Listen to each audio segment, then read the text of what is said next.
What is Dharma? The ubiquitous word is one of the most important concepts in Hinduism, yet it is also one of the most misunderstood. Many would equate Dharma with duty. However, that definition does not do justice to the full meaning of the word. Dharma encompasses several other concepts besides duty, including righteousness, moral conduct, and religion. The term dharma has its roots in the Sanskrit verbal root dhri, and is literally translated to that which upholds Trita. Trita originally finds mention in the Rig Veda, and is explained as natural order or natural law. Thus, dharma can be defined as anything that upholds the natural order of the universe. As can be seen from that definition, dharma is a term that carries a lot of weight behind it. But exactly how does one uphold the principle of natural order? In order to do so, it is necessary to first cultivate moral principles that aim to not only improve the individual, but also uplift society. Chapter 6 verse 92 of the Manusmriti outlines 10 qualities that are necessary for the observance of dharma. These are priti, or perseverance, shama, or patience, dhamma, or self-control, asteya, or refrainment from theft, shauch, or purity, indriya nigraha, or the control of one's senses, dhi, or reasoning, vidya, or learning, satya, or truthfulness, and finally, akrodh, or the absence of anger. These 10 morals apply to all humans universally. However, other aspects of dharma depend on the individual, thus making everyone's dharma slightly different. According to the Vedas, every person has a mix of 3 tendencies, referred to as gurns. These include sattva, the tendency towards purity and truth, rajas, the tendency towards action and activity, and tamas, the tendency towards inaction. Together, these 3 tendencies influence a person's thoughts, behaviors, and personality. So how is one's dharma affected by their tendencies? The gurns influence one aspect of dharma, known as varna. Varna is a fluid social structure that recognizes the difference in people's tendencies and characterizes them into 4 broad categories, based on their actions. Each of these groups has a different life path, and a different set of duties associated with it. Brahmins, or the priests, are those people in which the tendency towards righteousness and purity is strong. It is their duty to focus on understanding the Vedas, living a simple life according to the Vedic principles, and spreading that knowledge to others. Kshatriyas are traditionally warriors and rulers, and have more rajasic tendencies. Modern-day examples include statesmen, politicians, and military personnel. They are generally active and are quick to take action. As such, it is their duty to protect righteousness.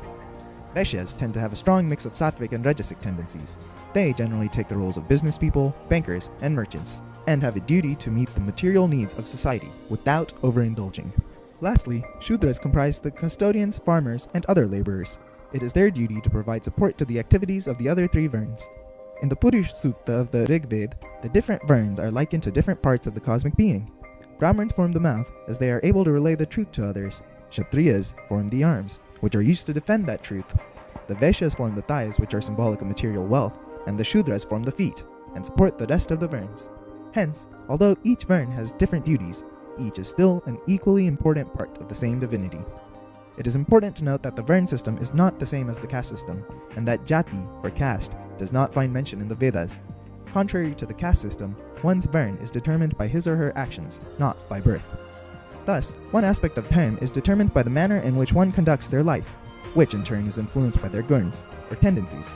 Additionally, the current stage of life also plays a role in determining one's dharma. A person's life is divided into 4 stages, or ashrams, each lasting roughly 20 to 25 years. The first is the brahmachari, or student stage.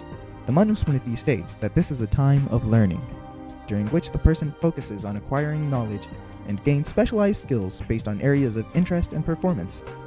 Once formal education is completed, the individual enters the grihastha, or householder stage, and becomes an active and contributing member of society. The 5 daily rituals, known as the Panch Mahayagnas, should be performed during this stage. This period is known as the stage of fulfillment, and the householder is free to pursue earth, material wealth, and kam, worldly pleasure, as long as it is in moderation and does not go against the 10 universal values. The next phase of life is vanaprasth, or retired life. People in this ashram contribute back to society in whatever way they can, using the spiritual, intellectual, and material wealth they have accumulated in the previous stage, while spending time furthering their own spiritual development. Sannyas is the final stage. During this time, one turns fully to the study of scripture, yoga, meditation, and worship, and strives to attain moksha, or liberation from the cycle of death and rebirth. As can be seen, each stage of life comprises of a different set of responsibilities and duties. Coupled with the varnas and the possibility of cultivating good tendencies, it becomes clear that a person's dharma is not constant and changes with time. Also, it is important to keep in mind that both Varn and Ashram are not rigid categories that everyone falls into, but serve more as a template for society to follow. For instance, it is possible for one to skip the householder stage and go directly to the sannyas stage. One such example is Siddhartha Gautama, a young Kshatriya prince who left his castle and lived his life as a sannyasi. He focused on alleviating the suffering of the poor and taught the methodology to attain peace. In doing so, he followed his swadharma, or the duties associated with fulfilling one's calling in life. Everybody has different traits and characteristics, which results in everyone choosing different life paths. A person who really enjoys learning about the sciences may dedicate their life to being a physicist, while somebody else may find fulfillment in treating the ill. Each path has different duties whose observance is essential in order to live a peaceful, balanced life. To summarize, dharma is the moral duty and conduct that one should follow in their life. It seeks to incorporate the 10 universal characteristics outlined in Manusmriti and can be described by Varn, Ashram, and Swadharma. Varn contains 4 categories: Brahman, Kshatriya, Vaishya, and Shudra, and is based on an individual's actions. These actions are influenced by the gurns, or tendencies including sattva, rajas, and tamas. Ashram describes the stages of life, including the celibate student, householder, retired life, and renounced life stages. A person's swadharma is determined by the individual's natural interests and passions. The Bhagavad Gita states that it is better to follow one's own chosen path, however imperfectly, than to follow the path of somebody else. Lastly, several other aspects influence a person's dharma. Besides Varn, Ashram, and Swadharma, interpersonal relationships, such as a child to a parent, a husband to a wife, or a professional to a colleague, carry their own set of responsibilities. Additionally, certain knowledge and expertise, such as that a doctor might possess, may have their own moral duties involved. It is important to remember that every person is unique. Because of that, everyone's dharma is also unique. Live your life with morality, and do your dharma. Be you, be Hindu.